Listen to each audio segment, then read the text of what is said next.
It's the point being there's 5 points at which the body is to touch.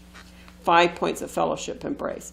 And then you say this phrase, health in the navel, marrow in the bone, strength in the loins and sinews, and blessings on my posterity for all generations to come, whatever it is.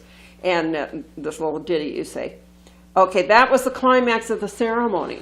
And at that point, the curtain would be parted and you would symbolically walk through this curtain to go into the celestial kingdom, representing you had entered into God's presence. Okay, because some people had evidently been uncomfortable with this embrace, you can imagine a woman, depending on how big the man was, that this could be a very uncomfortable kind of embrace where you got the inside of the knee to knee thing. And so anyways, in 1990, they took the embrace on the 5 points of fellowship out. Well, this was pivotal to the ceremony. If God revealed this ceremony to Joseph Smith, this is what you're supposed to go through and do to come back to his presence. They're taking out the penalties. They're taking out the embrace on the 5 points of fellowship. They are... the mockery of the Protestant. The minister's been taken out. They modified the woman's oath of obedience to her husband to where now it's an oath of obedience to God and to follow her husband as he follows God. It's a little bit, I mean, she's still to follow his direction, but it's modified. It was much stronger oath of obedience to her husband. So they modified the different wording in the temple ritual to make it a kinder, gentler ceremony. Well, if this was from God, why wasn't it that way the first time Joseph Smith gave it?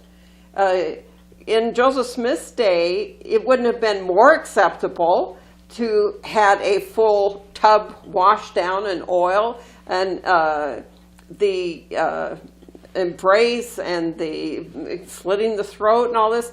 So it shows, to me, it shows an accommodation to the world. They're trying to make this less of a shock to a new convert, less offensive. When the God-makers came out and exposed that they were mocking the Christians with the minister in the temple ritual teaching false doctrine, that he was taking pay to teach the gospel, all of these elements become more and more embarrassing to the Mormons as more outsiders know what they're doing. So in 1990, they make this major modification of the temple ritual to where it's more palatable, especially to new converts coming in. There's not the same resistance to, oh my word, what is this ceremony that I'm going through? So that, and that's done in 1990. Well, so today, you can meet probably half the Mormons that would not recognize a discussion of these points because it's never been their experience, and they'd say, oh, you must be lying. It was never like that. But if you get a Mormon in the temple before 1990 and ask him, is this what you did? He'll have to say,